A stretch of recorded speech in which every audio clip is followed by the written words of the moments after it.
Hi, welcome to the Dan Bradbury podcast, where turnover is vanity, profit is sanity, and cash is king. In this podcast, I'll bring you resources, tips, interviews, and lots more to help to grow your business and make it less dependent on you. Hi, I'm Dan Bradbury. And I'm Topher Morrison. Welcome to the Dan Bradbury podcast. Thanks for having me on your show as a guest host, co-host, not guest host, guest co-host. We're gonna have to come up with some kind of official title, and eventually we're gonna explain why I'm here. Maybe. Or not. Or not, yeah. Anyway, so let's talk about operations and systems today, my friend. So cue me up here. What do you think? What's going on in the news?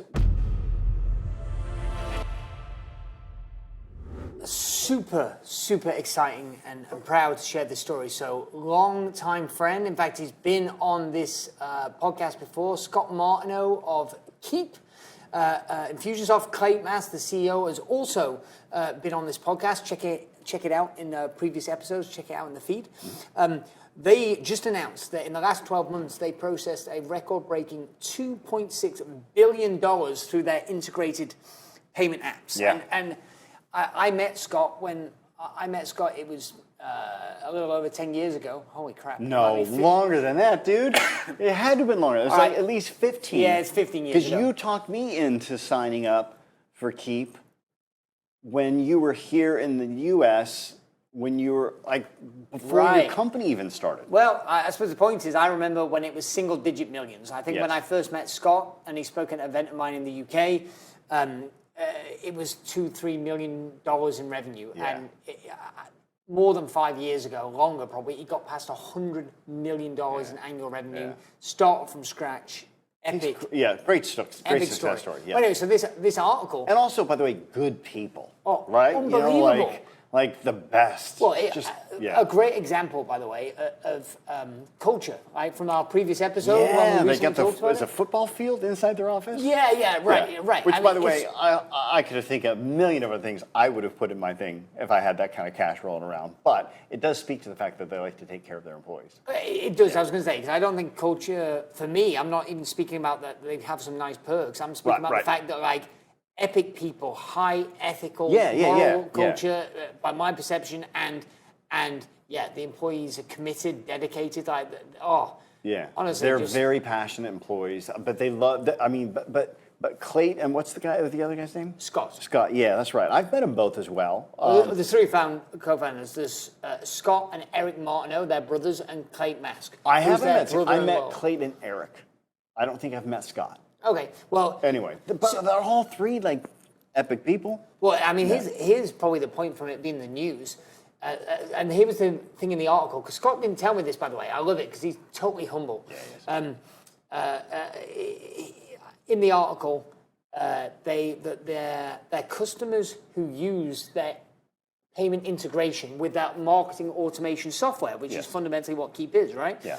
The people that use that showed a year-over-year revenue increase of $146,000, or it might have been $148,000. Was that the average increase? That was the average increase for the customers that use their... God, that's pretty impressive. Right. Considering, honestly, I mean, how many people have, that CRM software who don't utilize it to its capability? I'm guilty of that. Well, never utilized it to its capability. I mean, look at as a 7 and 8 figure business owners might look at it and go, oh well, yeah, that's a nice little increase. But I would imagine their average revenue, I don't know, but their avatar, their average revenue is pretty low. I mean, that's an unbelievable increase. Yeah. But the reason why it triggered is perfect for this podcast. It's just about the example of systems. Yeah. It's an example of if you get the right systems in place, you can have great employees, but if everybody's doing everything haphazard, it's not optimized and it's not consistent. We talked a lot about culture on last week's podcast, and this week, as we talk about ops and systems, you really can't have good ops and systems without strong culture, because you can have the best software in the world, and if the culture doesn't want to use it, 100%. If they're not going to put, you can have all the policies that you want, but if they're not actually going to it and utilizing it, it's going to make a difference. Sorry about this. We've got a guest host here. An important interruption. Yeah, Amazing. yeah. Yep, she's just got back from a successful pee, apparently. Those of you who are listening to the audio, you're missing out on an adorable dog here who has decided to crash the party. Are we good? Can we get down now? Can I get back to the show? Thanks. All right. Right, yeah, so look, systems critical. So it's entwined. The point about people is that they are, like, if you pull on one thread, you realize it's connected to everything else. Right? Well, back to these 6 kind of key areas that you have to get nailed. You don't get the option of having one. True. To be fair, I could have said that about any of those 6, I guess, but these 2 are just in the first of my mind. You're right, yeah. And that's what, actually, it's you don't. I'm going to repeat what you just said. You don't get to choose which ones you want. You have to be strong in all of them to have a sustainable career. Right. It's a bit like saying, oh, yeah, you like, do you want to be able to breathe or have your heart beat? Which one of those is more important to you, right? That's a stupid point. But the same is true when you go to, well, do you want to have your brain and heartbeat, but you've got no brain function? Or how long are you going to live if you've got all that, but you've got no digestive system or no immune system? It's like all these systems.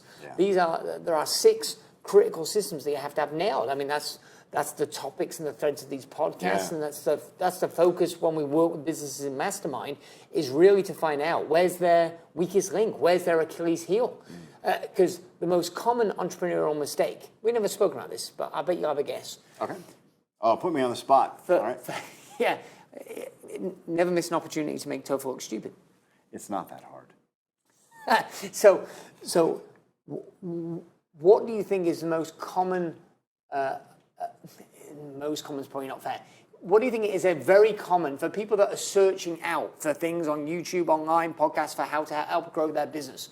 What is their most flawed assumption? What's the most common mistake? I would guess that they focus all on revenue. Like, how do I double my sales? How do I triple my sales? Something like that. Yeah. Disappointingly, that's correct, right? Like so it's like they go about marketing and sales, and don't get me wrong, that's clearly it. If you've got the business but you can't market sales, get the customers. But oftentimes, especially when they're kind of 6-figure revenues, or even when they're startup, they go, it's only about marketing sales, and they don't realize if you can get the sales, but then you can't fulfill it. Yeah. Like, that's a problem, and actually, it's a much bigger problem because. Even if you get the sales and you go, I'll figure that out, and you do figure it out, you figure it out and then it's sloppy, it's bad service, and in today's day and age, it's all over social media, and it's massively detrimental, like just critical. Whereas, it's back to Walt Disney. This is not a new concept. Clean bathrooms are great marketing. Yeah. Right? It's kind of like have the customer having an epic experience, or how do we blow the customer's minds? Yes. Finally got that right. How do we blow the customer's mind? The customer's having an epic experience will do more for you than paid advertising will. By having raving fan customers. And, by the way, speaking of that, the opposite is true, right? If you create crappy experiences, the customers will go out of the way to rail you, right? Yeah, so, of course. Having said that, let's talk about the fail of the week. Business fail of the week. I'm sure a lot of people will join me in speaking out against this company. Is none other than EasyJet. So look, by the way, even if it's not EasyJet in another country, everybody hates their discount airlines. Right. Yeah. There's a point there about being a low-cost provider. Like, money can be made, but actually, do you want the crappy customers? It reminds me of the whole Groupon thing. Business owners often, when they're after growth, go, oh, Groupon, we'll get loads of customers through the door. But then they find out they're not the customers that they want. Like, right. People don't buy. But I'm that guy on Groupon, by the way. There's certain things that I want to buy, but I will only get them on Groupon when they're like 50 or 75% off, because I'm just too damn cheap. I'm not, Well, anyway, so think about this from an operational or a systems perspective. So EasyJet, so we are in peak season, right? So we're in peak season, so in the summer when they make the most money, but I know it's not just EasyJet, it's the airports, it's the other airlines, it's everything together, but because they failed to have the systems to allow them to recruit the staff well and get them trained up in time, that they are then having to cancel all these flights, and they're creating chaos and really bad feeling. They're having to cancel holidays. They cannot run efficiently because their systems are screwed. What's amazing about that is that they're not doing anything different to change it. Right? It's predictable, they know it, but they just say, okay, well, what do we know that we can do that we can just do more of? Whereas, in fact, I can speak to the opposite of that one. I'm I'm conflicted even bragging about them because I hate them so. United Airlines. I'm a Continental Airlines fan, and I was loyal to them, and then they got bought out by United, and now I'm stuck under the United, and I just hate it. But anyway, but to their testimony, and they are cleaning it up a little bit, they've actually realized that same problem. They're having a hard time keeping up with capacity, with hiring. They've now, United Airlines has now created their own aviation school. So so now you want a job, they'll put you through the process, train you, and then you got a job as a pilot. Right. Yeah. Think about this. So the demand is high, and yet EasyJet are antagonizing customers and not able to take advantage of the revenue because they're not operationally able to fulfill it. Yeah. The counterexample, I mean, let's just go with, I don't know if he's first or second richest man in the world at the moment, but Jeff Bezos, Amazon. Right? What makes Amazon so great? Is it their marketing? Now, you could try and argue yes, but fundamentally no. He has created the greatest operational logistical infrastructure that has ever existed in humankind. No question about it. Their systems are so good, they don't even need a customer service department. That's the crazy Right, it's absolutely outrageous. And of course, that great product is the good marketing. That's the clean bathroom, right? It's like your products arrive consistent. You know, I ordered some new garden furniture the other day, and like table and chairs, and one of the chairs had a crack in it. So my assistant kind of went back and said, hey, we've got a crack in it. And I said, you watch, they're going to send us a whole new set, and you're not even going to have to give it back. Yeah. And that's exactly what happened. The next day, you cracked another one. You called them, and you got a third table. No. Sorry. But they came. Welcome to How to Get Furniture for Free. Well, we all know you can't sell secondhand furniture. If you didn't get that joke, go back to episode whatever it was. Was that sales? I don't know. It was last week or the week before. The operational efficiency, it creates the margin, right? Jeff Bezos himself says, your fat margins are my opportunity, right? It's kind of like he's going, look, because he's so operationally efficient, he can operate at finer margins, but he passes on the discount, sells at a discount, and therefore it becomes a competitive advantage. Yeah. Now, I'm not saying that you should try and compete on lowest cost price, but ultimately, operational efficiency, right? How efficient are you at turning your revenue into profit? That's how efficient you are at controlling your expenses.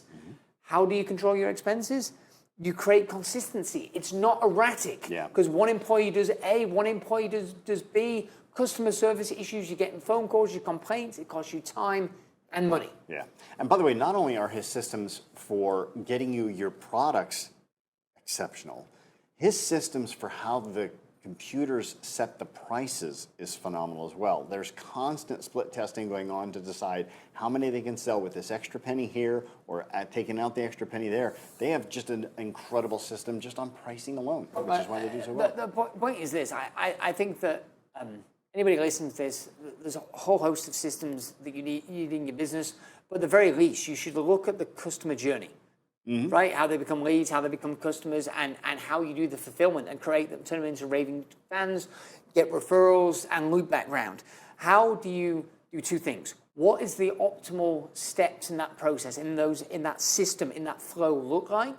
And then also, can you track metrics that go alongside it? I mean, that's where I personally am a big raving fan of Keep. You know, other CRM systems are available, but I'm big on having the system be mapped out, then having software, because it works 24/7, 365, never takes a sick day. Yeah. Right. So for those tasks that are medium or repetitive, but the value's added because it's done consistently the right way every single time, not dependent on the employee's mood. You know what? The other thing I'll say with regard to the customer journey, and I don't want to step on you if you were coming up with this one, but the one thing that I think business owners, especially small business owners, don't question is whether or not each step in that customer journey is necessary. In other words, is that step adding value, is it creating value, or is it destroying value, right? So if you think about if you look at almost every high-tech company, one of the reasons why they've excelled, like Amazon, Netflix, any of those kind of companies, what they've done is they've actually found a way to go in and eliminate a step in the customer journey that was value destroying. make it less convoluted. It makes it easier. Yeah. It creates less friction, time resistance. Yeah, exactly. Lots of different things like that. So I think if people to break it down, the customer journey, and then ask themselves, does it add value or destroy value? Add value to destroy value, because having to wait for your product for a week is destroying value. Amazon said, how do we get it to them in 24 hours, right? And now their standards have gotten to where they go, people have to wait 24 hours. Is that value adding or is that value destroying? By our new standard, now that'll be value destroying. So we're going to try to get them within 1 hour. Right. Right. And it's that kind of innovative thinking that allows them to stay ahead of the game. Yeah, I mean, I love this stuff, but I think most business owners don't think about it enough, and this speaks to the biggest pain business owners have. If you want to create a business that's not dependent upon you, right? You need to have your systems and processes mapped out and documented. Yes, in fact, speaking to the small business owners that are listening to this, we could talk about value chains, and the one thing that so you asked me a question earlier. I'll see if you can get this answer to the questions. You asked me what's the one thing that small business owners want to do, like what do they Google and research? If I were to ask you, what is the one thing small business owners have typically failed to do, which if they had them in place, a majority of their problems would disappear? What do you think? Document the process. Document the process, of right? Course. Have a single source of knowledge. So I agree with that, but even to go really micro to make the point hopefully deeper, how many people have a mass nightmare crisis event because they lose their passwords? Yes. Right? Like even with their password, or they don't have a backup. Like even in today's age where all the backup of the stuff's all automatic and digital, and you've got one password and LastPass, all of a sudden people have a major crisis because they've got one computer that's not backed up to a remote hard drive. They've got no system for anything, which means there's no consistency. So congratulations, you're stuck in your business forever. It's dependent upon you, because how can you get other people to do it consistently? People hope that somebody's going to turn up just like you and magically learn via osmosis by standing next to you. It's like there's got to be process, and I want to be clear, Topher. It's not always sexy, it's not always fun, but it sure as hell makes a lot of money. Yeah. Let's talk systems for that, by the way, because I think one of the big challenges a lot of people have when developing systems is they come up with their policies and procedures manuals, and I'm a walking hypocrisy sometimes, because like my day planner is old school pen and paper, right? But I'm convinced that policies and procedures on paper is a nightmare. And it was maybe good back in the 60s when there was one company with one location, or they had 3 or 4, right? But nowadays when and all of the employees were in that building. Right. Then you could have your single source of knowledge, a 3-ring binder. But nowadays, when you've got hybrid workers, remote workers, in-office workers, you can't have a manual anymore. It has to be online. So let's talk about... It has to be an AirManual.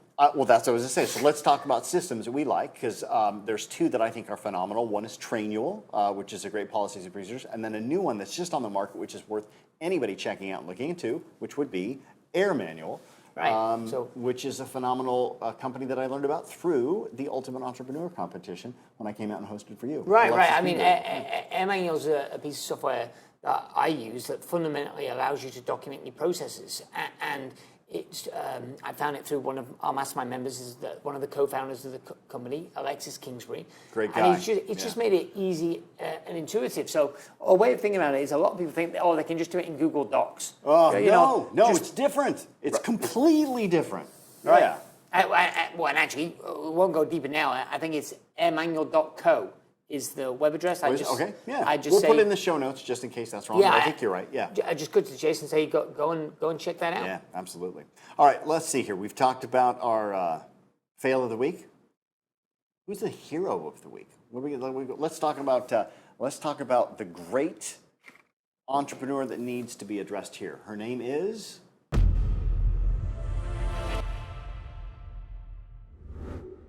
Lisa Cato, the business catalyst. So she's just come out, literally yesterday, come out with a new bit of software. So Lisa, for context, is known as the business automation queen. The automation queen. She's absolutely masterful at helping people. What a powerhouse. She's legendary in our mastermind circle, because so many of our clients have used her to help automate their process and grow their business, right? So she's You know what I like incredible. about her? I like that she doesn't take any shit, right? Like you can give her any excuse in the world for why you haven't automated something, and it will not fly. She's bulletproof in pathetic excuses. They just don't fly on her, and she doesn't mind just cutting it down. I love it. In fact, we've got a reputation for fighting viciously. Right? Of all because she's in my private mastermind program, and of all the people in my program, I can see that. It's just alpha, which is good because back to culture, it's like we don't take shit. So to give her credit, she can also take a punch. Yeah. Oh hell yeah. So you can cut straight. I want to say, I was talking metaphorically. Not literally. I don't know if she can take a punch or not. I've never tried it. I, on the other hand, have beat her senseless out back. No, you know what? I just want to say, next time I go to the UK, she's going to take me out back and beat me senseless. I know Topher was joking. I do not condone this behavior at all. I'm distancing myself from that. That's not acceptable. And again, your podcast. The only thing that's making me feel a little bit better is I know that Lisa will be laughing at this. Oh, she'll be laughing. And she will also kick your ass. Yes. But if you don't get the website right, she will kick your ass. That's fair. So she's come out with a new software tool called Lifecycle Reporting. .what? .com. You sure about that? I'm going to check. Yes. Lifecyclereporting.com. .com or .co? .com. .com. .com. Oh, so I'm your best friend now because I just made sure you saved it because originally you said it was .co. No, I didn't. Yeah, are you sure it's .co or .com? You're confusing it. This is You're on video. confusing it with AirManual.co. I know it's on video. Damn it, you're right. I am confusing it with AirManual.co. Play it back. No, you're right. Lifecyclereporting.com. I hate it when you're right. I showed you the camera, but there's a lot of other mess in this. That's great. All right. Anyway, okay, so lifecyclereporting.com, and that is a software which gives us a visual representation. Right. So it's graphs, it's pictures. It's I don't know what the right word is, Topher, but it's visually aesthetically pleasing. We've all seen stuff where, most people have this with numbers, financial reporting. Mm-hmm. Like I can just look at P&Ls side by side, and I can just get all the trends. You're like, you know what you are. You're like Keanu Reeves in The Matrix, looking at the. I was going spreadsheet. Rayman. I was secretly hoping you were going to say Warren Buffett, but maybe that's my. By the way, have you mentioned Warren Buffett in this episode? No, yet? that's why I felt a need to. Seth, I'm secretly hoping. Seth, could we cue up Warren Buffett's face? I think I've got it on the computer now. If you could throw him up on the. There we go. Are you happy now? I love him. Yeah. I've got a total man crush on Warren Buffett. I can tell you do. I want to be Warren when I grow up. Yeah. And even without the tens of billions of dollars. Just his brain is pretty impressive. He's a legend. Yeah. All day. Would you like to leave him up here for a little while? Like he can be a part of the conversation? I'd like to take him home with me. Well, actually, I've heard he's actually a fan of the podcast, funnily enough. Yeah. Some say like he gets his tips and best ideas from me. Yeah. Anyway, all right. On that basis, yes. So I see it in financial reporting, but what about the other parts of your business? Like, what about the customer journey? What about where leads come from, lead sources, time to conversion, so lead capture rate, conversion rate, average order value, referral rate, other kinds of engagement or retention metrics. Yeah. There's a whole lot of data that most people don't even collect. Lisa is a master out of her core business to the business catalyst at helping you build those systems and that automation. But then how do you get it in a usable format that you, the business owner, can make business decisions? So when did that go live? Yesterday. So one thing I can guarantee, when you get back to the UK, you can damn sure bet she's going to call you and sell you on signing up for lifecycle.com. It's going to happen. Expect it. Because not only is she a badass, she's a good closer as well. She's hardcore. She's relentless. Yeah. In fact, I don't need to wait till I get back today to take you up on that bet. Yeah. She launched it yesterday. Yep. She told me about it. There was a reason why she told me about it. I then said, this is so cool, because I checked it out. I said, I'm going to mention this on the podcast. She then gave me a barrage of texts. I was asking if she can be on the podcast. you know I love you, Lisa. You know I love you. To which I said, no, we've got a tight time schedule. Got to go. But that's hilarious. Well, but it sounds like we'll get her on a future episode. 100%. Yeah. All right, Damn cool. it, that's on tape. She'll hold you to it as well. All right. If nothing else, we've created a brand new Lisa Catho fan club because people have now got to go check out The Myth. Let's talk about something else. Let's talk about our book of the week.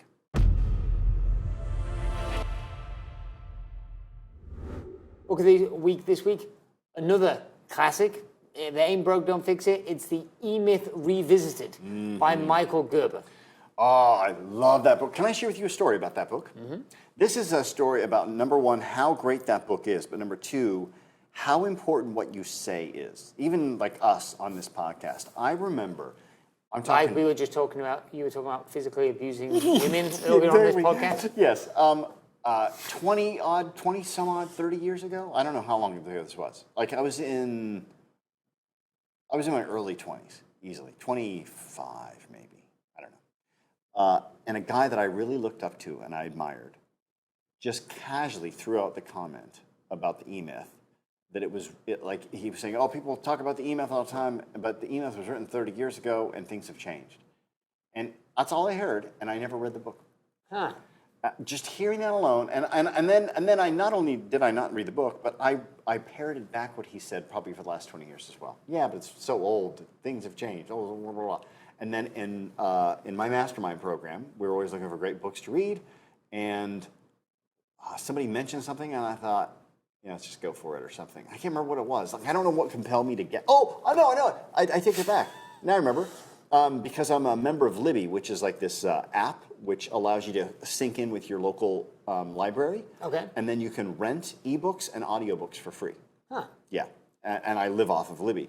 And I've gone through so much. Like now I'm just like, God, what can I rent? What can I listen to? And the EMyth Revisited was on there. And for some reason I just thought, I can't find any other audiobook. So I downloaded it and listened to the ebook and was blown away at how amazing that book was. Now, revisited, yes, but it's still 90% the same damn book, right, if not more, right? It's a bit, I'm sure people that like that in the series, that's the best one, I think. It's the most condensed one. The revisited one? Yeah, I think so. Yeah. And then we made that our book of the month inside the mastermind program as well. And all of my clients said the same thing. They're like, yeah, I've forgotten how good this book was, or I hadn't read it myself.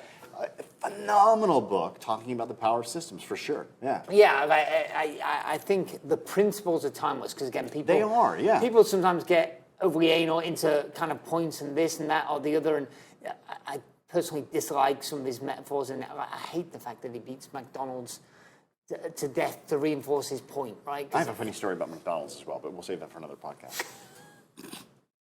Okay, but you could say in many ways he's brought into a more modern era W. Edwards Deming, right? You know, like something like he's the guy that behind kind of Kaizen, right? Yes, statistical process control. Right, and so something like 94, he believes, 94% of problems in business are systems-related issues, and only 6% are people-related issues. Yeah. Right, and it just the principles of systems thinking are just. By the way, I'll bet if you would ask most entrepreneurs, what's percentage of the problems are people versus systems?